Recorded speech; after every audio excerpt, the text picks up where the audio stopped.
Okay, ngoja niseme kwa lugha hii. Nimeamua kufundisha msingi wa ndoa na sio ndoa. Naomba nirudie. Nimeamua kufundisha msingi wa ndoa lakini sio ndoa. Sasa leo tunaenda kipengele cha 3. Na nafikiri cha leo ni muhimu, nisikilize vizuri. Kitabu cha Mathayo 19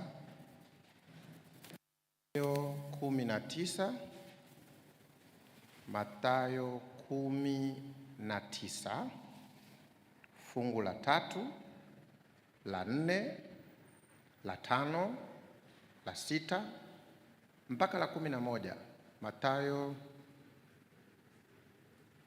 Injili ya Mathayo 19 fungu la 3. Anzia la 3, twende taratibu ili twende wote. Mathayo 19 aya ya 3 nasema, basi Mafarisayo wakamwendea wakamjaribu wakimwambia. Haya ni mazungumzo, hayo tunayoyasoma sasa hivi ni mazungumzo kati ya Yesu na Mafarisayo, ama Yesu na walimu wakufunzi wa dini. Na mazungumzo yanasema hivi, Mafarisayo walimfuata Yesu wamjaribu. Wakamwambia Yesu, je, ni halali mtu kumwacha mkewe kwa kila sababu? Wakamuuliza swali Yesu, je, ni halali mtu kumwacha mkewe kwa kila sababu? Akajibu akawaambia, hamkusoma ya kwamba yeye aliyewaumba mwanzo aliwaumba mtu mume na mtu mke? Halo, naona leo mmepoa. Rudie hilo fungu.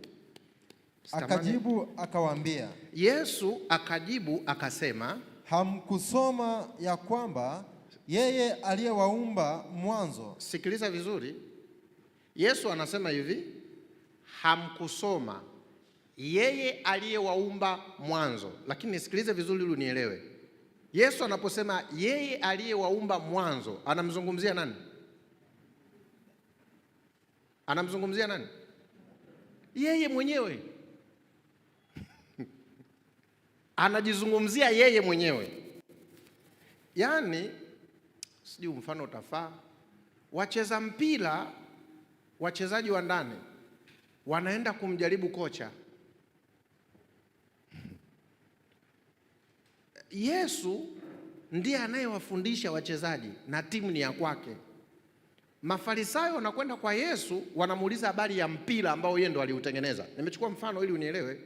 Wanamwambia Yesu, ni halali kumwacha mwanamke? Yesu anamwambia, hamkusoma yule jamaa aliyeanzisha ndoa huko mwanzo? Hamkumsoma yule jamaa aliyeanzisha ndoa huko mwanzo? Kwa lugha nyingine, Yesu anasema hivi, kwani hamkunielewa nilivyokuwa naianzisha ndoa huko mwanzo? Aliwaumba mtu mume na mtu mke. Mungu nisaidia hawa watoto wa watu wanielewe. Jana kuna mmoja nilikuta kwenye mtandao ameniuliza swali. Mungu hakuumba ndoa, ila Mungu aliumba mtu mwanamke na mtu mwanaume ambao hao watu wawili wataamua kuingia kwenye ndoa. Tuko pamoja mpaka hapo? Yesu anasema hivi, issue sio ndoa. Ndoa haina shida. Shida ni ingredient. Mnafahamu keki eh? Jana ilikuwa birthday yangu, nilipewa na mimi. Nilipotoka tu hapa nilipewa keki jana. Na nimeibakisha, nitaimalizia nikirudi. Keki ukiikuta juu ya meza, keki si ni tamu? Lakini unajua alipopika aliweka nini na nini? Issue sio utamu wa keki. Issue keki inaandaliwaje? Mnafahamu omelette? Hivi Kiswahili cha omelette nisemaje? Mayai yale yanayokaangwa yale. Unafahamu mayai yanayokaangwaga unakula nyumbani yale. Ukichukua yai visa na yai zima, ukiyachanganya pamoja ukakaanga, unaweza ukala? Tatizo ni omelette, tatizo ni mchanganyo. Kwa hiyo shida sio yai. Shida sio omelette. Shida ingredient. Umetumia matilio gani kutengeneza hicho chakula? Sijui naeleweka? Issue sio ndoa. Yesu anawaambia issue sio talaka. Issue sio ndoa. Issue sio kuachana. issue mlijifunza aliyetengeneza ndoa, yeye alipikaje hicho chakula kinaitwa ndoa akawatengeneza mle. Ninyi leo mnasema yai bovu, omelette sio zuri, halifai, tunataka tuliache. Utaacha mangapi? Kwa hiyo Yesu anachodili nacho sio ndoa, anadili nacho watu wangapi? Mwanamke peke yake na mwanaume peke yake. Tuko pamoja mpaka hapo? Hao ndio wanaotengeneza ndoa. Narudia, ndoa sio shida. Shida umechanganya watu wa aina ngapi na wakoje?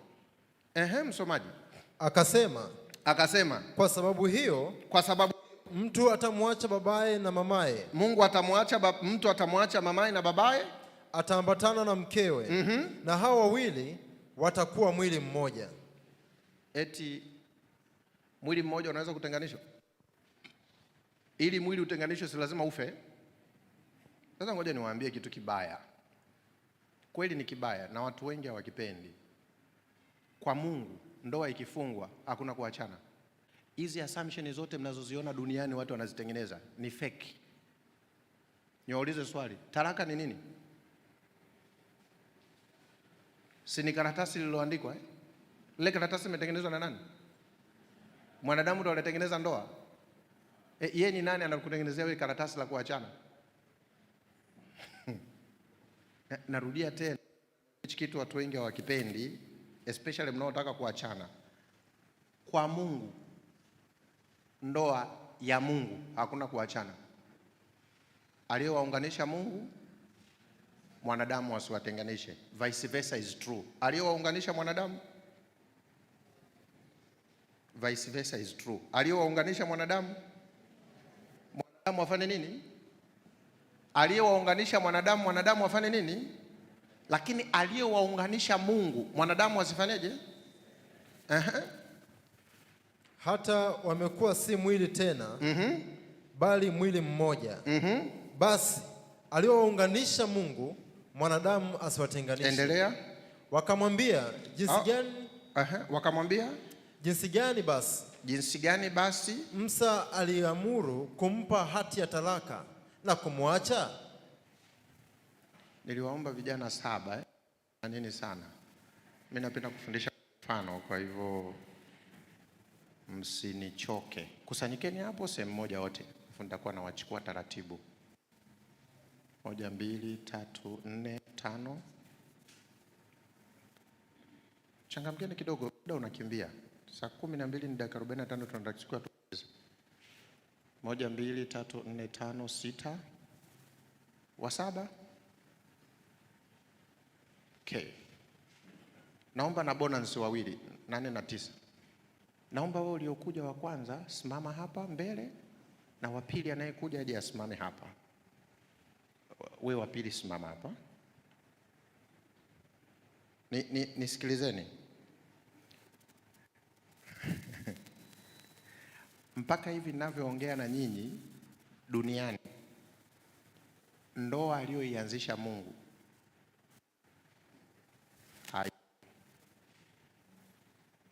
hata ya kwangu mimi tunapambana na mke wangu tufikie ile ambaye ameanzisha Mungu. Huyu ni Musa, huyu ni Yesu. Sikiliza vizuri, Yesu ni mtengenezaji wa bidhaa. Musa ni msambazaji wa bidhaa. Kati ya hao wawili, yupi anayejua bidhaa? Mtengenezaji. Mafarisayo wameenda kwa Yesu, anaambia hivi, tunaruhusiwa kumwacha mwanamke? Yesu anaambia hapana, kwani hamkusoma hapo mwanzo Mungu alimuumba mwanamke na mwanaume, aliyounganisha Mungu wanadamu wasiwatenganishe. Wao wakaenda kwa msambazaji bidhaa. So umesikia msomaji alivyosoma? Wameacha kwenda kwa mtengenezaji bidhaa, wameenda kwa Umewahi kumsikia mtu anayeuza bidhaa ambazo hajatengeneza yeye? Umewahi kukutana naye? Kweli kabisa, mbele za Mungu ni waongo. Yaani utamsikia, yaani hii sabuni ukiogea kwanza mwili unatetemeka.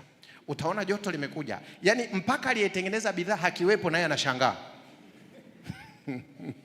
Yaani aliyetengeneza bidhaa akimuona msambazaji anavyoielezea bidhaa, yeye mwenyewe aliyoitengeneza anasema, Mungu wangu, kumbe bidhaa yangu ina uwezo mkubwa kiasi hiki. Hawa Mafarisayo wao wanadili na Musa, wamesahau Musa sio aliyoianzisha taasisi ya ndoa. Musa ni muuzaji wa bidhaa inaitwa taasisi ya ndoa. Kwa hiyo yeye naye ni mtu ambaye hakosei kuhusu ndoa, ni Yesu mwenyewe aliyoitengeneza ndoa. Wao wanamwacha Yesu, wanakimbilia kwa Musa na wanamwambia hivi, Yesu, Musa alisema anaruhusiwa kufanyaje? Kuachana. Lakini ukumbuke, cha pili weka kichwani, ukumbuke wakati Yesu anazungumzia hii ndoa, hazungumzii ndoa aliyoianzisha. Yesu anazungumza kwenye ndoa walizonazo wakati huo. Naomba nirudie vizuri hapo nielewe. Kuna ndoa tulizonazo na kuna ndoa ambao Mungu aliianzisha kabla dhambi haijaingia. Bwana Yesu asifiwe. Ndoa walizonazo ambazo ni matokeo ya dhambi ndio hizi wanazodili nazo wao, na wao wanasema hivi wanaachana. Yesu anapokuja anawaambia hapana, pamoja na kwamba mnaishi kwenye ulimwengu wa dhambi, mnapaswa muwe na ndoa niliyoianzisha kabla dhambi haijaingia, ambayo ndoa hiyo hakuna kufanyaje. Tuko pamoja mpaka hapa nilipofikia Na ndio maana kwa ajili ya muda niache tu nihadisie, ila utasoma hiyo yote. Ndio maana baada ya kusema hivi, mwanafunzi mmoja wa Yesu alichanganikiwa, anaitwa Petro. Akamwambia Yesu, kama ndio hivi bora tusifanyeje? Hivi wewe wakati unasoma ile fungu hujawahi kujiuliza mwenyewe kwa nini Petro alisema kama ni hivi bora tusioe? Petro aliposikia hakuna kuachana alafu akaangalia maisha ya ndoa yake, akasema ningejua mimi nisingefanyaje? Alafu Yesu akamwambia, wako wanaoruhusiwa kutokuoa. Makundi yako matatu utayasoma hapo. Kundi la kwanza ambao wanaruhusiwa kutokuoa, ambao hawana nguvu za kunanili. Bwana Yesu asifiwe. Mmenielewa?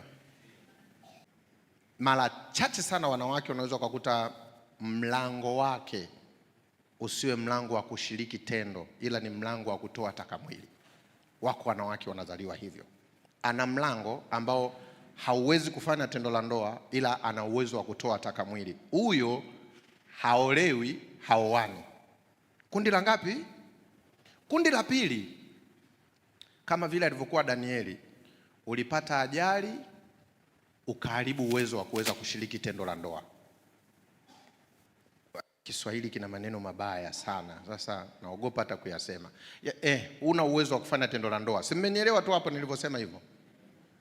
Kiafya, yawezekana ulipata ajali ama mwili tu umeathirika namna fulani. Hilo ni kundi la pili ambalo hawaruhusiwi kuoa. Kundi la tatu kwenye hilo fungu anasema ni mtu ambaye ameamua, nguvu za kiume anazo, uwezo wa kushiriki tendo anao na analiweza, ila kwa kuamua kwake mwenyewe amesema mimi sitaoa. Huyo anaruhusiwa kufanyaje?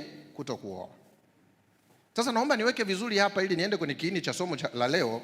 Sasa hivi kama na nyinyi mnasikia, kuna wadada wanajiita single mother. Wanasema wao hawana haja na nani? Na mwanaume. Wao maisha yao wamefanyaje? Wamejitosheleza. Sasa mwanamke unayesema huna haja na mwanaume na maisha yako yamejitosheleza, usinanili pia. Wanawake leo wanajidai sisi single, wanaume hatutishi, hatutaki mwanaume, lakini anananili. Wewe ni mpuuzi nafuu aliyeolewa. Kwa sababu mbele za watu utaki kuwa na mwanaume wako nyumbani kwako, lakini una mwanaume anayekupotezea muda. Yaani ukihitaji tendo la ndoa, una mwanaume unaenda, unatenda naye tendo la ndoa, alafu ukija huku, mimi wanaume hawanitishi. Mimi maisha yangu nayaweza bila nani? Wanaume. Akati wewe huyo unakimbia tena kwa nani? Ukisema hivi sita engage kwenye tendo, sitaolewa, maana yake pia usinanili, baki mwenyewe. Na mwanaume ukisema hivi sitaoa, pia usinanili. Sasa siku hizi kuna watu wanajifanya sioi, siolewi, lakini anafanya tendo la nini? Wewe nitumie lugha hii, wewe ni mshenzi. Tena nahisi wewe ni mbaya kuliko nani? Kuliko hata mwingine yoyote. Paka hapo nimeeleweka?